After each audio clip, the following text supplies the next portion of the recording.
Hi, I'm James, and I was one of the co-facilitators of the first Poverty Truth Commission in Peterborough, and I'm just here to put together a recording of a little kind of training module that we put together as part of our embedding work once our commission came to a conclusion, which was called "Will They Really Listen? Learning from the First Poverty Truth Commission."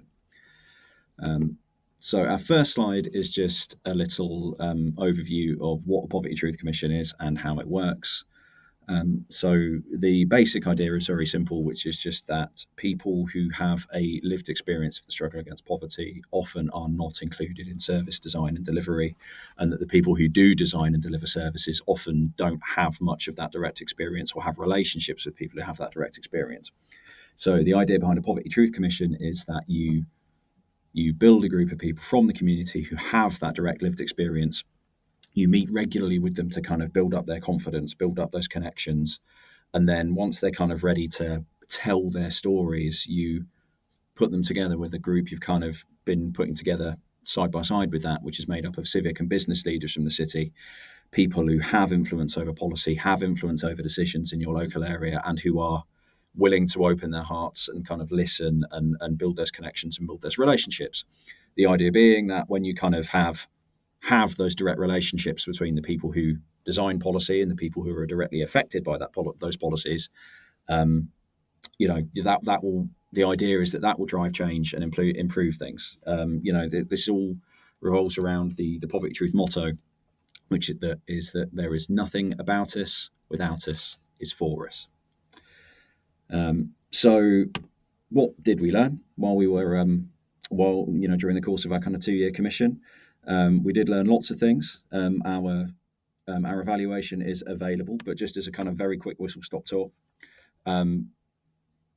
we kind of, no matter what we talked about, whether it was health, housing, or education, which were the three kind of main topics that our commissioners wanted, or empowerers wanted to talk about, what ran through it all, kind of like writing through a stick of rock, was digital exclusion. It was a massive issue that was a kind of force multiplier for all of the other issues that our empowerers were encountering. So, for example, talking about inflexible forms, we spoke a lot around a particular form in Peterborough that is it's the portal for kind of how you register as looking for temporary accommodation. If you go to the local authority and say I need help finding a home, they'll send you to this form, which asks for 5 years of address history by default. So if you've got a lived experience of homelessness, you might not have 5 years of address history.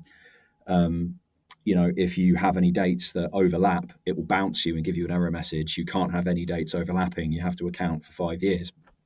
And if you do get some support with it, they'll tell you, oh, it's okay, you can fudge it, just guesstimate, but if you're in a position where you don't want to lie on an official form, do you? So that was a really big problem. QR codes as well were a massive issue for a lot of our empowerers, particularly the expectation that everyone can scan a QR code is a wrong one. A lot of people can't. A lot of people don't have access to a smartphone or don't have the skills to be able to do it. But we also encountered a lot of instances where there'd be some kind of a poster or some comms material that would just have a QR code but not have the link.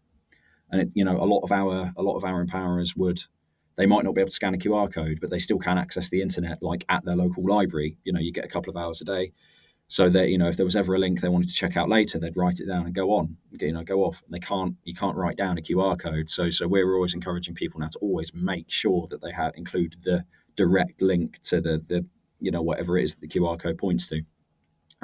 Which I know can be inconvenient because sometimes those links can be really long, but there are services like Bitly you can use to shorten your links. So, there's definitely things you can do there.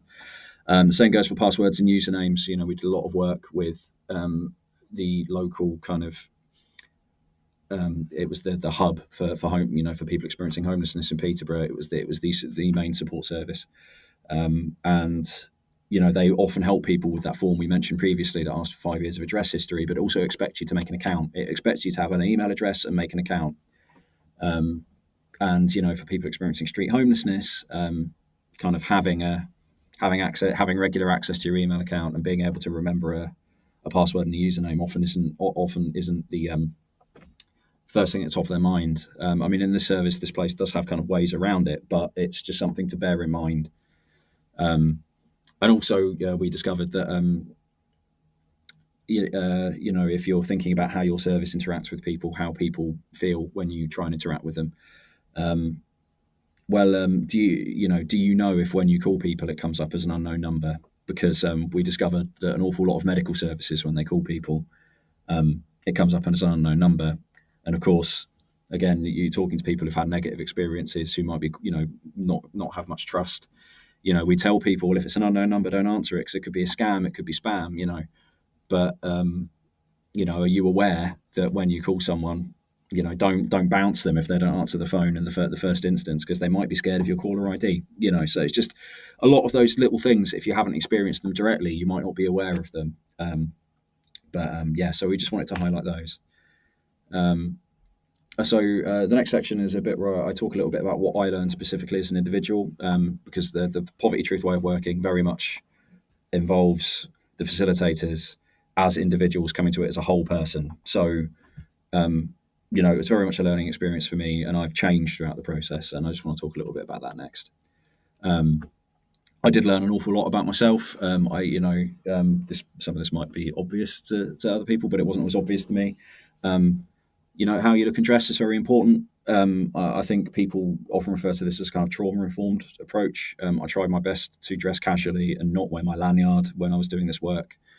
And I would encourage our civic and business commissioners also to come along dressed casually and not wearing their lanyard, because a lot of our community empowerers would have been traumatized essentially by someone sitting the other side of a desk wearing a suit and a lanyard.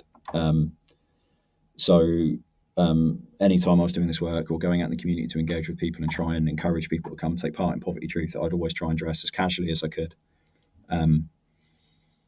because it just make it much easier for people to trust me and feel that that I was a person just like them that they could properly speak to. The lanyard effect does go both ways, though. There were definitely times where I wasn't taken seriously because I wasn't wearing my lanyard and I was wearing casual clothing. So if you are doing this kind of work where you have to bridge those gaps and try and get your civic and business commission together with your community commission, that will take a bit of work, because when you're trying to engage with your civic and business partners, if you go along dressed in your best kind of Mickey Mouse t-shirt, they might not take you seriously. So it is a bit of a balancing act. I was in a meeting recently where someone said, if it's not messy, it's not co-production. And I completely agree with that. And I've stolen that and I'm using it everywhere now. Because I expected this work to be hard, but it was very hard. It was very messy, and it was a massive time commitment. We had 2 years. We went a bit over 2 years, and then I've had 6 months of kind of trying to embed the learning after it. So I would definitely say that, if you want to do this lived experience work, if you want to work in this way and really take time and build relationships, this isn't something you can do in 3 or 6 months. I'd say, you can't do the community engagement in 6 months. This is a real process and a real commitment that you have to really, it takes ages for that trust to build up. Trust is earned in drops and lost in buckets. So you really have to take your time.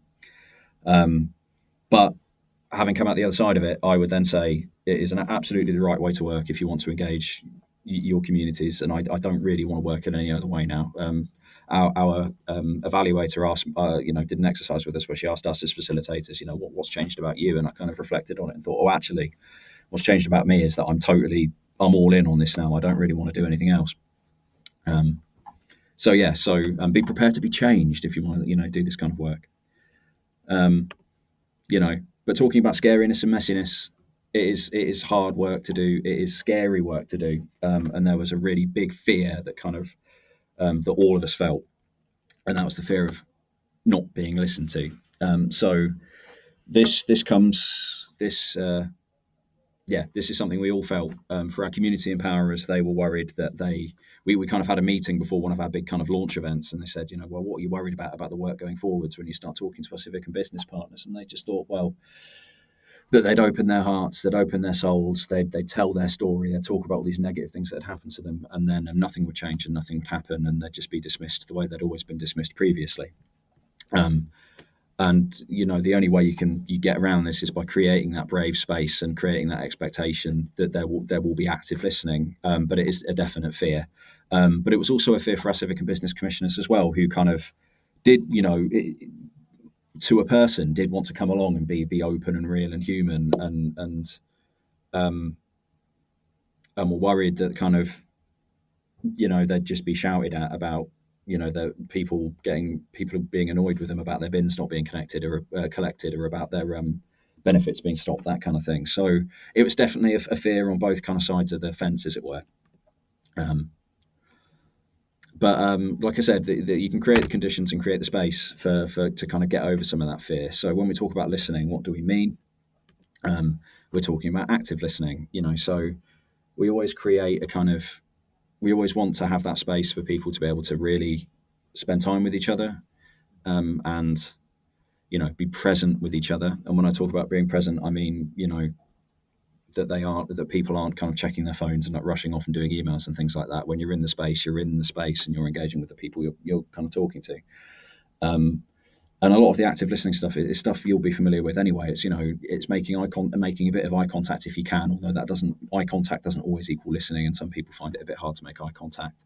It's about asking people open questions. It's about not like rushing in to fix if someone's talking about a negative experience they've had, not rushing in, sticking your hand right in and going, oh, well, no, I can fix that, we can do this. It's about taking time for it to really kind of sink in and for you to absorb what people are telling you. And it's about just kind of meeting people where they are, asking follow-up questions about their stories, and just being fully present. The next two slides kind of fold into each other. So when we talk about being inclusive, we're talking about meeting people where they are. You're not necessarily going to be able to. You might want to do activities where you all kind of write a poem together, but not everyone in your group might be interested in poetry. You really have to go and kind of find activities that your group are gonna kind of jive with, and that they have the ability to take part in. So that's kind of what I mean around that, and I also mean when I talk about setting up the space. Poverty Truth, well, the way we always work, our meetings are always in kind of circles. We always got together in a circle because everyone's equal in the circle. No one has a position of privilege except the facilitator, but you just have to recognise that you have a position of power, and to use that to help other people open up. It's about trying to find a space where the lights aren't too bright or too dim. We had someone who was incredibly sensitive to kind of electrics being left on, so we had to make sure like any devices and plug sockets were turned off. There is no meeting without eating. You have to try and pay attention to what your group would like to eat and make sure to get that involved and get that in. It makes a difference to people when you remember what they like. We had a commissioner who loved soy milk. I've never met anyone who liked soy milk as much as they did. But every time they came to one of our meetings and they had a carton of soy milk, which they had all to themselves because no one else liked it, but that's besides the point. It made a real difference, and they really felt like we'd listened to them and that we'd paid attention to what their needs and wants were. And this goes into other things, other broader things, like if you have anyone who's taking part, who needs a wheelchair to get around, make sure that there's space in the circle for their wheelchair, make sure there's space for them to be able to get in and out. Just make it as calm a space as you can. And it kind of depends, like we thought we might move around a bit, but in the end we kind of, people felt more comfortable coming to the same space every time, every couple of weeks. So that's something you might want to bear in mind. Is that and are there ways that you can make that have a bit of ownership of that space? So if you do anything creative together, can you make sure that creative stuff is displayed on the wall so that people can come in and see they've had an effect? That's a really, really kind of important thing to bear in mind. Just listen. If you're doing the work the way you should, the way we're suggesting you do, then you're taking the time to really listen to what your community, in civic commissioners want, and then iterating on that. You won't get it perfect first time, but once you've met a few times, you'll kind of know what people need, what people want, and you can just tweak as you go. But at the end of the day, like there are details, but I wouldn't get too hung up on them, because you want to get people in the room comfortable enough to speak to each other. That is the main thing. If you ask your check-in question and then the check-in question becomes a huge tangent and you have to throw away your session plan because everyone's having this incredible heartfelt conversation, around the check-in question, then that's fine. That's what happens. The thing you're trying to do is build connections and get people talking to each other. If they're doing that, the rest of the stuff, doesn't really matter too much. And then this is in block caps for a reason. I think if there was one thing I could go back and do, if there was one thing I'd do differently, going back to the beginning of our Poverty Truth Commission, it would be being incredibly, brutally honest about the limits of what we were able to achieve. So, a Poverty Truth Commission is about driving change, but we can't promise we can change any specific thing. We could promise that we would get people together in the room. We could promise that we'd create the conditions for these connections to form. And that we'd enable people to build these relationships and make these connections. But past that, it's out of your control. So if your group decide that they, like us with the housing jigsaw, with the housing form in it for our local authority, we had some great discussions around that, and our local authority colleagues went away with some really great stuff to look at when they're kind of redesigning and recommissioning their services. But there wasn't anything we could change right now. And that was really, it was a hard thing to take, but you have to bear in mind there are limits to what you can change and what you can do. I think some of our commissioners did go away a bit disappointed that the things they wanted to see change didn't happen. If these things were easy to fix, they would have been fixed by now. So that's why we're doing this slow, relational work. But you have to be really, really clear and really, really upfront about the fact that it is incredibly slow work and that it is relational work. You can promise to create the space, and that is the last thing you can promise. So you do really have to be clear about that. And if I could do this again, that is I would be so like I would be on that point with everyone we brought into our circle.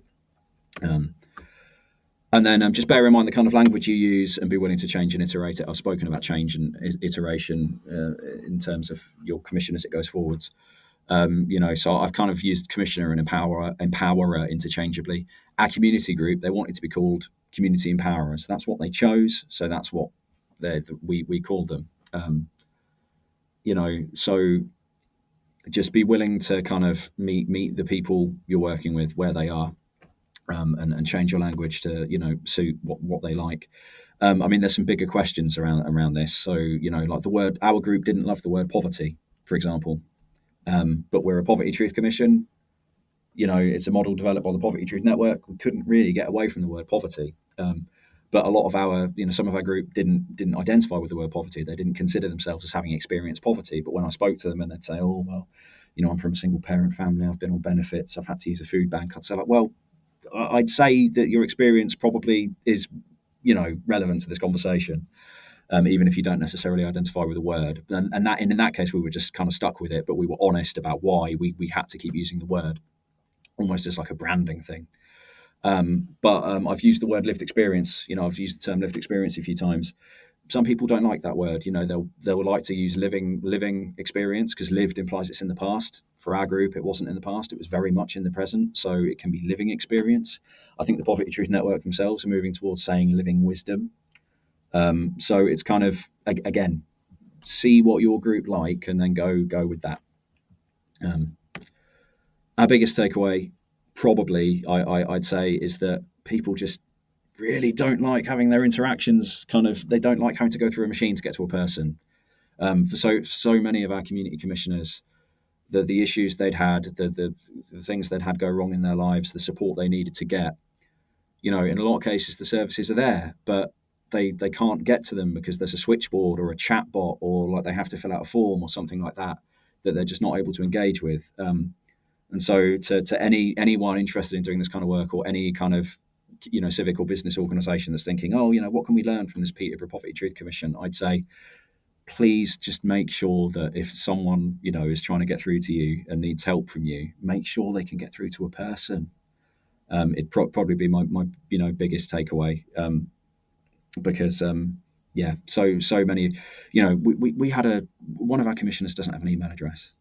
You know, think about that. Think about how someone without an email address might be able to engage with your service and go from there. Because there are people out there who are falling through the gaps because because of this kind of digital by default, which I understand is here to stay, but just, you know, they need to be able to speak to real people.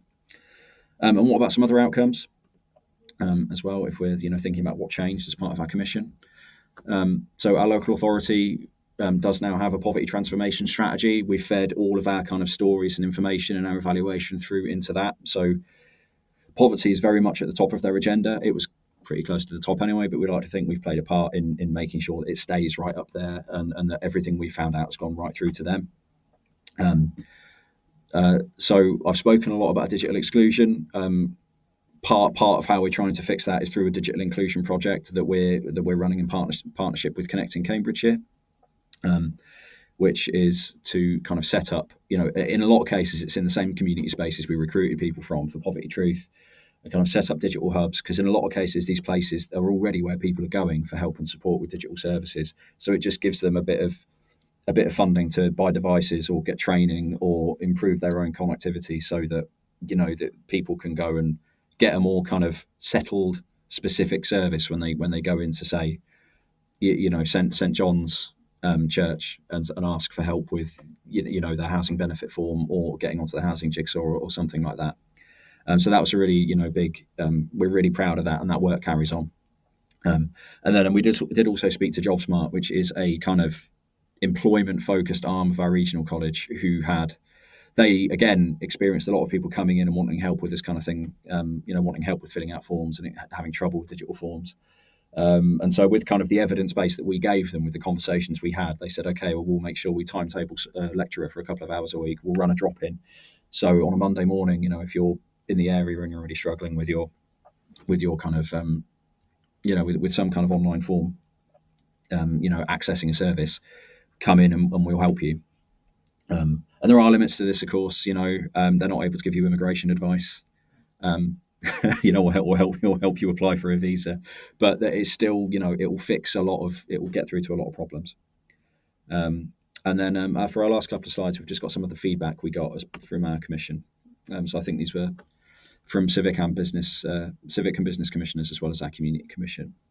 You know, on this slide, the one that really sticks out to me is just that line: even on bad days, I still went. You know, it became a bit of a peer support group.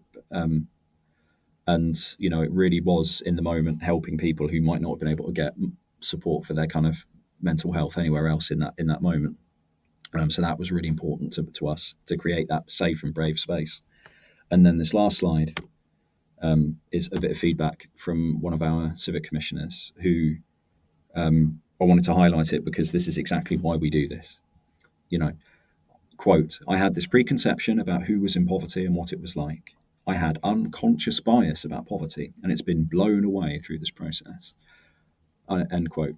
And that is exactly why we do this. That, you know, people who are in these, you know, there are a lot of people who are in these positions of power and influence who just, through no fault of their own, do not really have a fine-grained understanding of what life is like for a lot of the people who are trying to access their services.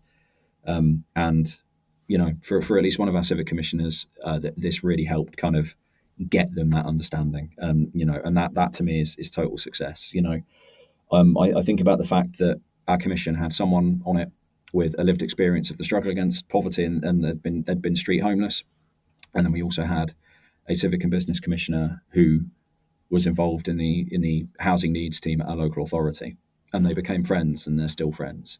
And I know that every time that person who works at the local authority has to go and make a decision or decide on a strategy, or, you know, work on some policy, I know they'll be thinking in the back of their mind, how does this affect my friend? And I think that's massive. That's a massive difference, and that's exactly the kind of difference we want it to make. Even if it's not easy to hold up and put in a PowerPoint, it's a really big deal to me, I think. So yeah, that's the end of kind of the whistle stop tour of what we learned. Our evaluation is available, and if you have any questions, or, you know, want to hear any more about this work, please just email communities@pcvs.co.uk, and we'll be more than happy to send you through any of our material and have another chat with you. All right, thank you very much.